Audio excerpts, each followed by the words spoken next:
Вы на канале Заметки жизни, и я Игорь Якун. Здравствуйте. В нескольких своих сюжетах я рассказывал о Баварии, ее городах, столице Швабии, городе Аусбург. Но это повествование будет не полным, если не рассказать о городе, с которого в этом регионе Германии и в Баварии, в частности, все началось. И пусть на данный момент он небольшой и не играет сейчас заметной экономической роли, но тем не менее у него славная и в чем-то уникальная история. Неофициальная столица региона Альгой – Кемптен.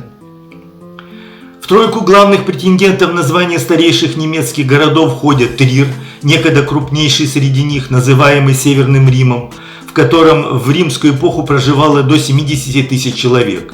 На это звание также претендует Вормс. Именно он по решению федерального правительства представляет Германию в рабочей группе старейших городов в Европе. А также баварский Кемптен, в римскую эпоху именуемый Камбодунум, занимающий особое место, так как именно он первым из них упомянут в летописях. Запись датирована 18 годом нашей эры. Впервые упоминается в 4 книге географии греческого географа Страбона как поселение Камбодунум. Хотя сам город был основан около 18 или 15 года до нашей эры, возможно, на месте доримского поселения, столицы кельтского племени Истинов. Расцвет города пришелся на первые и вторые века, и до конца II века нашей эры Камбодунум был первой столицей римской провинции Реция. Потом она была перенесена в Аусбург. Название современного города Кемптен происходит непосредственно от латинского названия Камбодунум, что можно перевести как «крепость в извилине реки». В городе работает археологический парк. Его созданию предшествовали археологические раскопки, целенаправленно проводимые с 1885 года. Парк расположен в районе Линденберг, на правом берегу реки Иллер, на том месте, где располагалась столица провинции Реция.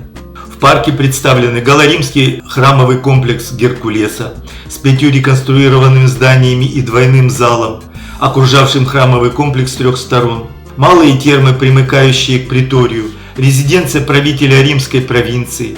Изначально доступ в термы был возможен только через притории, что позволяет предположить, что они принадлежали к резиденции наместника. Малые термы считаются самым ранним каменным зданием в Кемптене. Сейчас термы накрыты защитным сооружением, в котором находится и музей.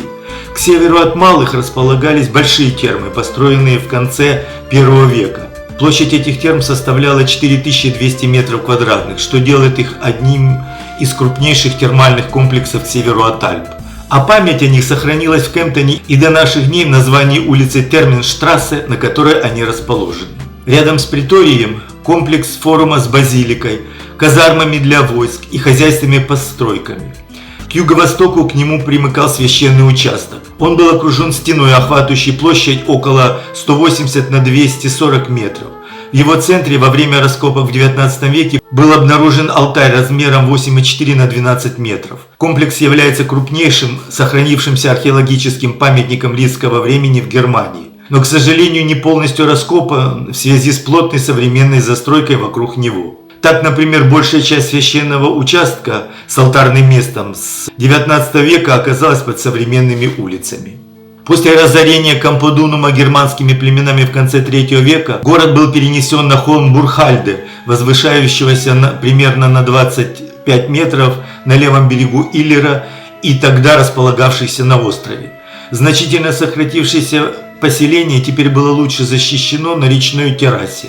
Там постоянно размещался отряд 3-го итальянского легиона. Кроме того, вокруг города была построена стена шириной около 1,8 метров, которая сохранилась на западном склоне холма. Вот вы видите ее остатки, встроенные в средневековые укрепления. Город тогда назывался Камбиданум.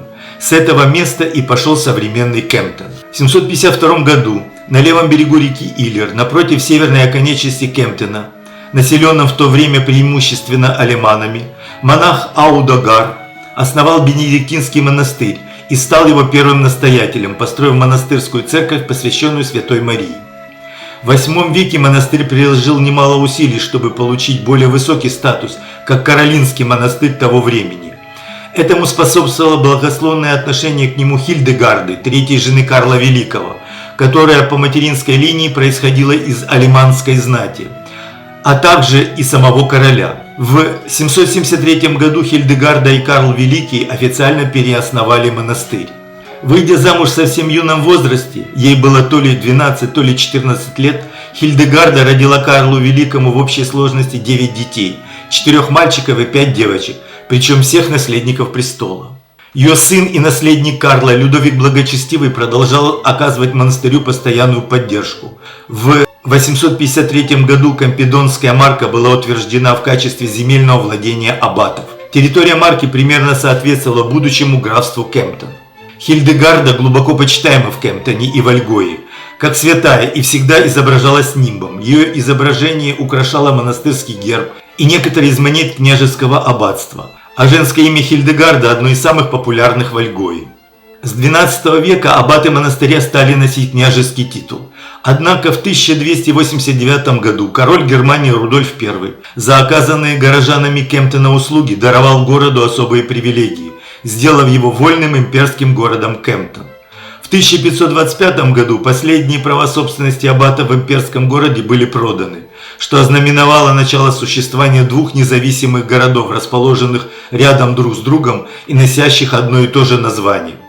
Конфликт обострился в 1527 году, после того, как имперский город принял протестантизм, что стало прямой конфронтацией с католическим княжеским аббатством. До второй половины XIII века монастырь и город были разделены рукавом реки Иллер, но незадолго до 1300 года он был засыпан, но старая линия границы сохранялась до начала XIX века. Во время 30-летней войны в XVII веке и монастырь, и город сильно пострадали, так как монастырь входил в католическую лигу, а город в протестантскую унию. Во время войны аббатство и церкви аббатства были сожжены. С середины 17 века резиденция князя-аббата была перестроена как первый в Германии монументальный монастырский комплекс в стиле барокко. Резиденция была украшена роскошной мебелью в стиле рококо. Посмотрите на внутреннее убранство и росписи аббатской резиденции.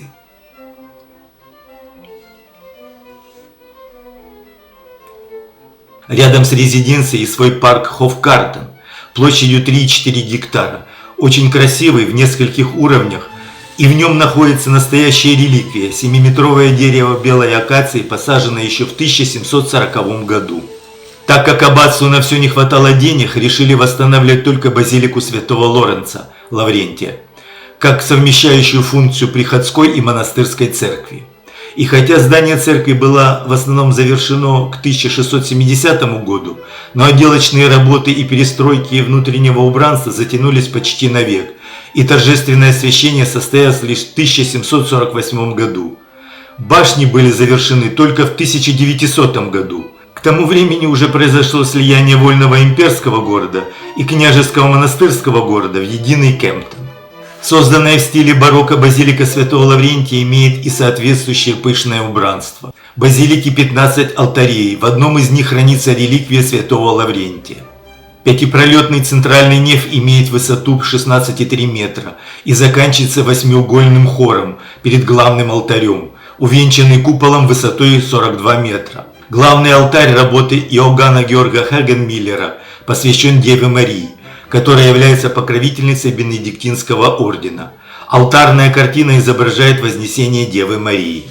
В боковых нефах расположены трехсекционные исповедальни XVIII века, украшенные богатой резьбой.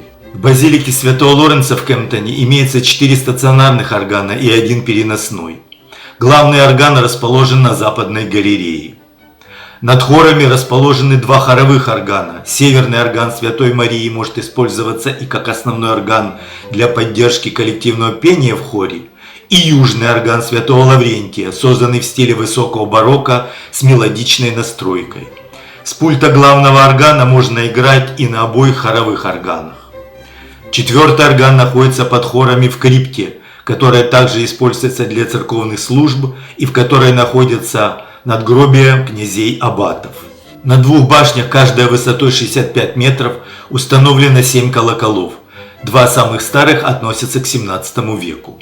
Через Большую Ризницу базилика соединяется с резиденцией князей-аббатов. К ним примыкает площадь Хильдегард-плац.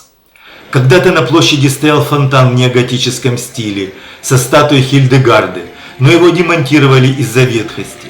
В 2013 году после реконструкции площади был установлен фонтан, спроектированный Кристиной Санглер. Круглый бассейн из ракушечника украшен 6 животными – саламандра, лягушка, уж, форель, карп и краб, из которых при нажатии кнопки льется вода. На отдельной колонне в центре фонтана 2 фигуры в купальных костюмах стоят с вытянутыми руками рядом с яблоней. Ниже находится венок вокруг колонны, на котором сидят несколько маленьких птиц. Вода льется струями из этого венка. Новый фонтан вызвал неоднозначную реакцию жителей Кемптона, хотя лично мне он нравится. С весны до осени по средам и субботам на площади проводится еженедельный рынок. Между католической базиликой Святого Лоренца и протестантской церковью Святого Манго в Старом Городе, как бы объединяя и примиряя их на площади Ратуш-Плац, находится ратуша Кемптона. Ратуша является главным зданием на вытянутой ратушной площади, сердцевине средневекового имперского города и сегодняшнего старого города. Бывшая рыночная площадь вокруг здания ратуши была экономическим и социальным центром имперского города со времен позднего средневековья. Каменное здание ратуши было построено в 1368 году и изначально служило зернохранилищем. Долгое время городской совет Кемптона не имел своего помещения, и его заседания проходили в различных лавках и складах города. Первое упоминание об использовании зернохранилища в качестве ратуши относится к 1382 году. И с этого года оно начало использоваться по крайней мере частично как ратуша для городского совета, а также как здание суда и финансовый дом. Самое интересное, что многолетняя традиция продажи зерна на первом этаже ратуши закончилась только в 1906 году. Ратуша много раз перестраивалась и свой нынешний внешний вид приобрела в 30-х годах 20 века. Зал приема на первом этаже, известный как Шраненхалле, используется для проведения официальных мероприятий. Его своды поддерживаются старинными деревянными колоннами, из которых только одна была заменена во время ремонта в 1980-х годах. В большом зале заседаний сохранился позднеготический деревянный потолок, возведенный около 1460 года. В малом зале заседаний была обнаружена и отреставрирована деревянная стена с дощатыми накладками периода поздней готики. На ней сохранились надписи на латыни и немецком, которые могут служить полезными наставлениями и современным муниципальным служащим и не потеряли актуальности. Они гласят: «Держите руки подальше от всяких одолжений, терпеливо слушайте собеседника, отвечайте любезно, судите справедливо». И еще одна надпись: «Речь одного человека – это речь другого, их всех нужно выслушать». Удлиненное здание ратуши имеет 3 этажа и эффектные ступенчатые фронтоны с 2 сторон. Центральная башня восточной стороны, опирающаяся на ступенчатый фронтон, имеет квадратный консольный купол и часы с 3-сторонним циферблатом. На куполе башни стоит фигура трубача. У основания башни фигура юстиции, которая отсылает к бывшему суду в ратуше. Под ней находятся часы с золотыми знаками зодиака. Ниже на фасаде расписной имперский двуглавый орел, с 2 сторон от которого изображены 8 гербов патрицианских родов города Кемптон. По бокам ступенчатого фронтона находятся башенки поменьше со остроконечными крышами и двуглавыми орлами. К входам в ратушу с 2 сторон на 2-м этаже ведут крытые двухмаршевые лестницы с окнами в готическом стиле в виде арок. В середине лестниц находятся небольшие балкончики, накрытые крышами. Кстати, часов в ратуше предостаточно. На западном фронтоне есть часы 30-х годов 20 века с циферблатом в виде солнца с изогнутыми лучами. Современный главный вход в фойе ратуши находится на 1-м этаже в центре северной стороны. А вот на южной стороне ратуши, на фасаде, находится фреска, посвященная популярному в Альгое легендарному персонажу, рыцарю Генриху фон Кемптонскому. Рисунок на ратуше отображает героический момент, когда принимающий ванну во время осады итальянского города Монте-Сан-Леоне в 961 году Генрих увидел об опасности, угрожавшей Оттону Великому. Не задумываясь, ногой с мечом и щитом бросился на защиту императора и тем спас его, за что получил монаршу благосклонность. Как и положено, на Ратушной площади возле ратуши есть и свой фонтан, центральный фонтан города, отражающий его особенность. В 1601 году деревянную конструкцию фонтана заменили каменным бассейном, сохранив 8-угольный внешний вид. В центре была установлена бронзовая колонна с фигурой римского полководца, державшего 2 щита с гербами 2 патрицианских бургомистров того времени.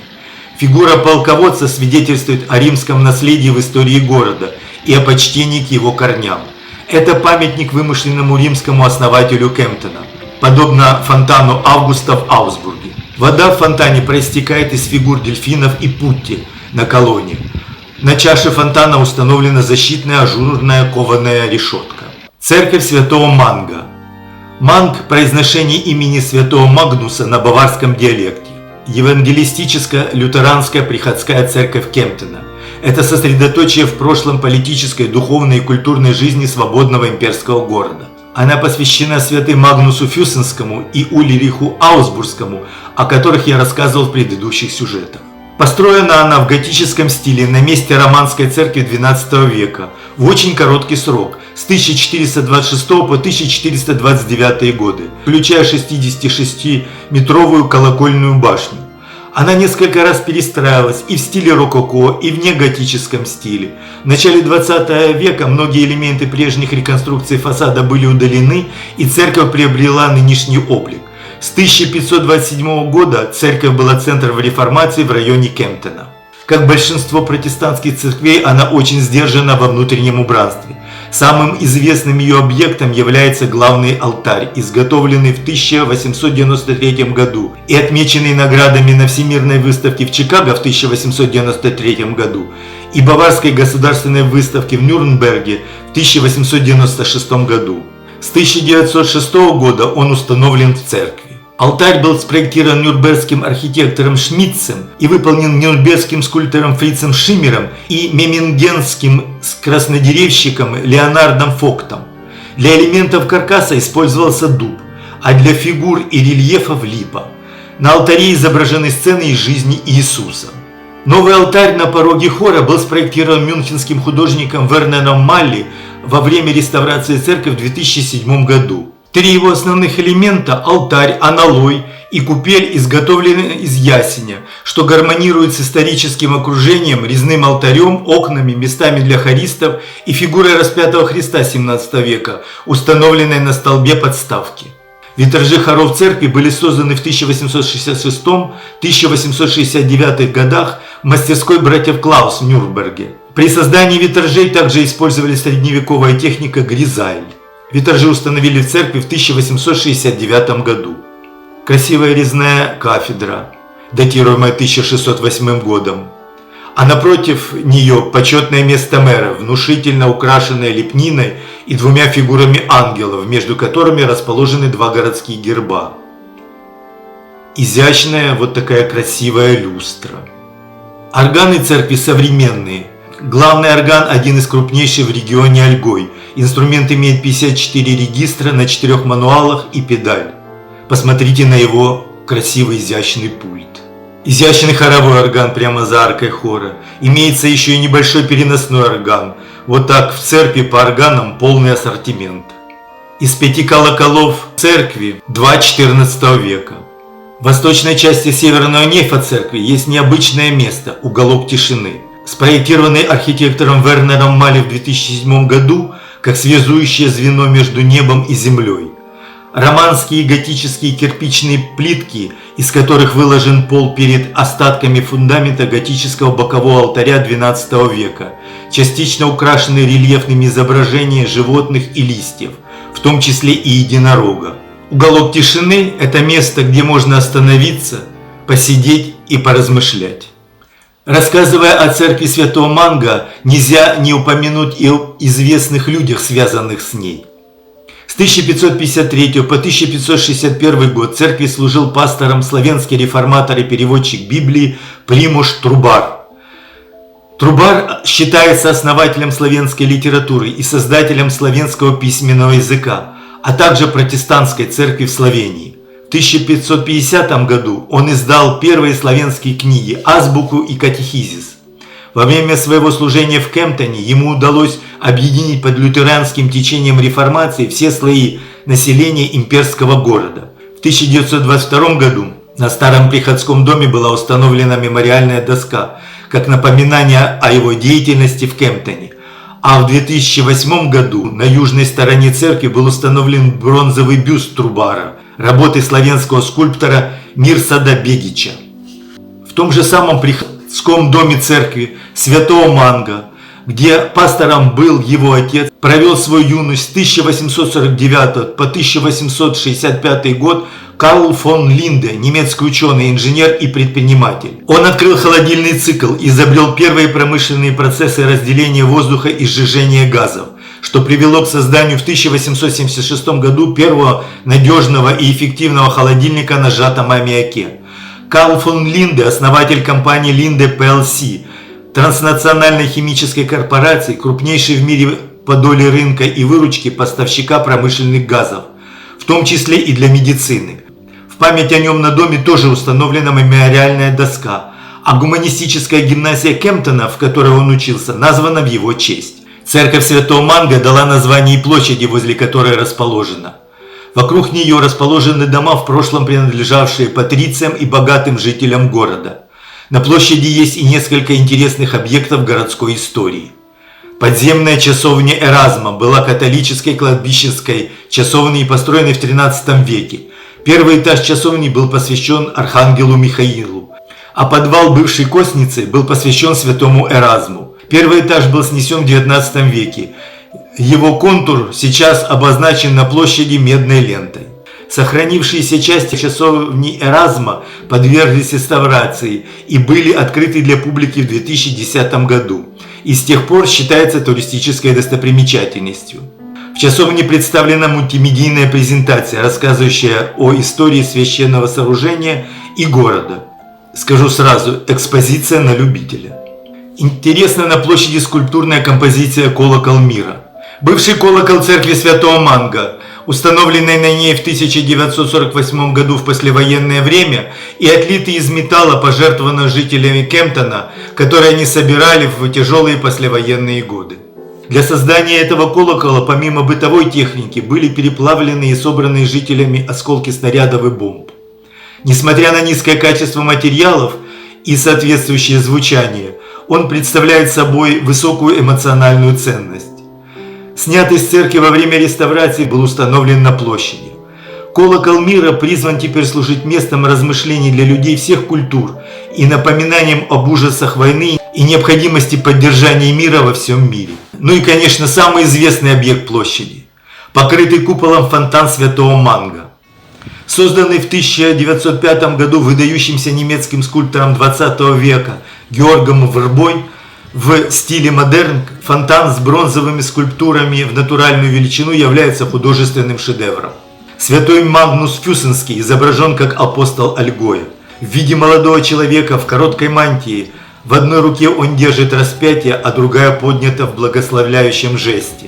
Крестовый свод балдахина, опирающийся на 4 столба над скульптурой Магнуса, расписан густыми завитками с цветами, животными и 4 гербами – германским, имперским, Баварии, Аусбурга и Кемптона. Пьедестал, на котором стоит святой, поддерживается сатирами, как символами природы, с которого в чашу фонтана стекают струи воды. Вокруг большого фонтанного бассейна, перед столбами навеса, установлены бронзовые скульптуры животных со всадниками. Помимо 3 настоящих животных, оленя, лани и козерога, присутствует и мифический единорог. Мальчики, восседающие на животных, символизируют 4 стихии. У одного из них человеческие ноги, у 3 других птичьи когти, ласты и копыта соответственно. Под каждым животным в камне высечен маскарон, изо рта которого струя воды льется в небольшой бассейн. Интересно, что чтобы найти подходящее место для фонтана на площади, была построена деревянная модель на колесах в масштабе 1:1. Ее перемещали по церковной площади, пока не было найдено подходящее место наиболее выигрышного расположения и такое, чтобы обеспечить достаточно пространства для проведения ярмарок и других мероприятий. Фонтан прекрасен как и днем, так и ночью. В Кемптоне большое количество красивых зданий, но одно выделяется среди них – дом Цумштайна. Цумштайн-хаус – памятник архитектуре в стиле классицизм, построенный в 1802 году. После реставрации 2019 года ему вернули первоначальный великолепный архисто-желтый фасад. Сейчас в Цумштайн-хаусе расположен музей Кемптона, посвященный истории и культуре города Кемптон и региона Альгой. Музей расположен рядом с городским парком. В Кемптоне есть и несколько инженерных сооружений мирового значения. Мост короля Людвига через реку Иллер, построенный в 1851 году. Это один из старейших деревянных железнодорожных мостов в мире и старейший мост в Европе, построенный по системе Хоу, а также последний сохранившийся мост с балками системы Хоу в Германии. Материалом для строительства служила древесина лиственницы и дуба. Сейчас он используется только как пешеходный и велосипедный. В 2012 году Федеральная палата инженеров Германии признала мост историческим памятником гражданского строительства мирового уровня. Рядом с мостом Людвига находятся два уникальных технических сооружений. Верхние Иллерские мосты. Два 36-метровых моста, расположенных под углом 30 градусов друг к другу через ту же речку Иллер. Они построены Баварской государственной железной дорогой в 1904-1906 годах. Эти мосты являются крупнейшими в мире мостами из неармированного бетона. На сегодняшний момент северный переоборудован в автомобильный, а по южному все еще ходят поезда. Ниже по течению реки Иллер находится гидроэлектростанция на Кессельштрассе. Небольшую русловую электростанцию, построенную в 2010 году по проекту архитектурного бюро Becker Architecten из Кемптона, отличает исключительный и самобытный архитектурный стиль и интеграция в городскую среду.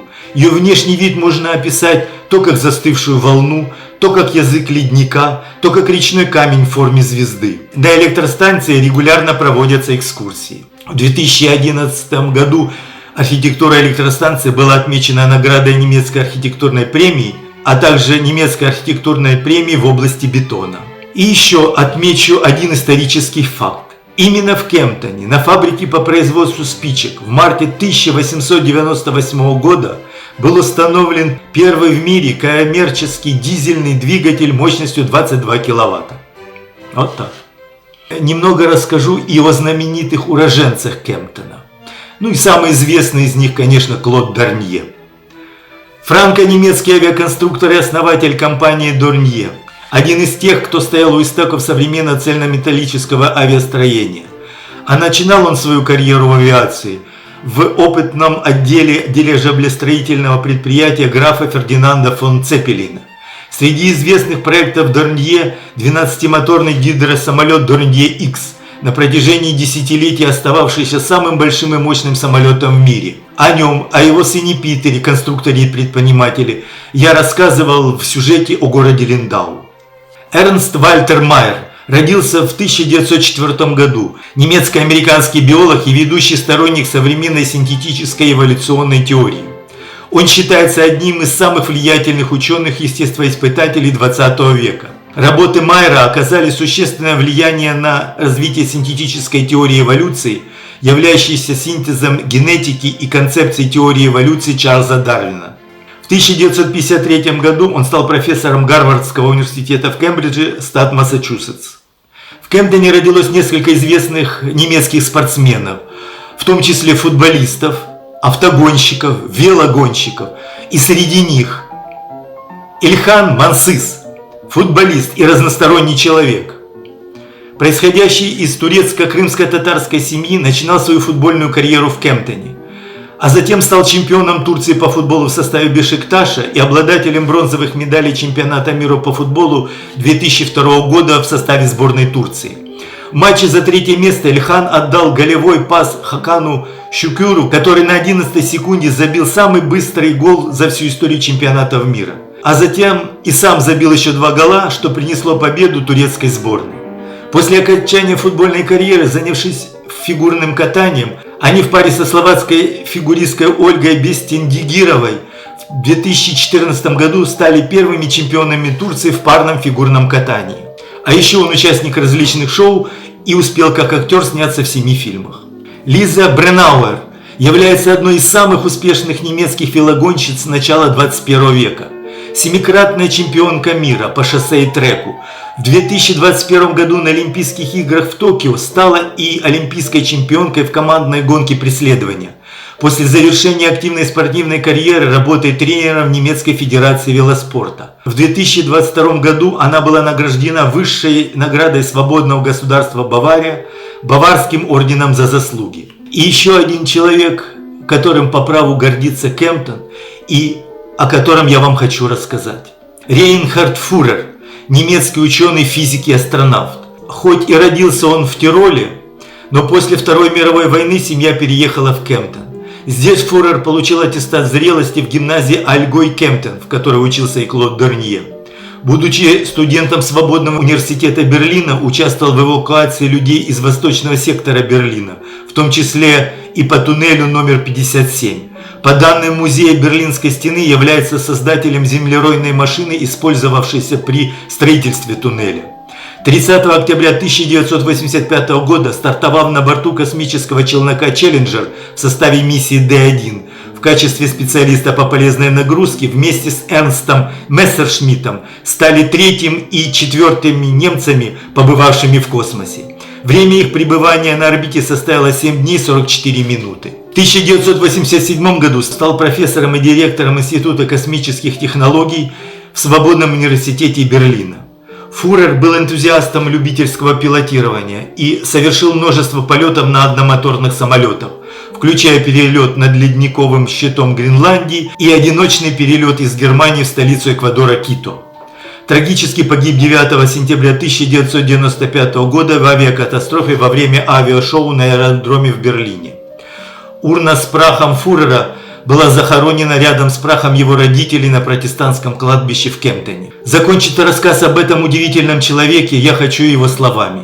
Я не могу себе представить, чтобы кто-то, получив возможность покинуть Землю и высунуть голову в мир, не ответил бы спонтанно «да». Вот такой он Кемптон, столица Альгоя, и люди, связанные с ним. Если вам понравилось, ставьте лайки, подписывайтесь на мой канал, задавайте вопросы, с удовольствием буду на них отвечать. До свидания.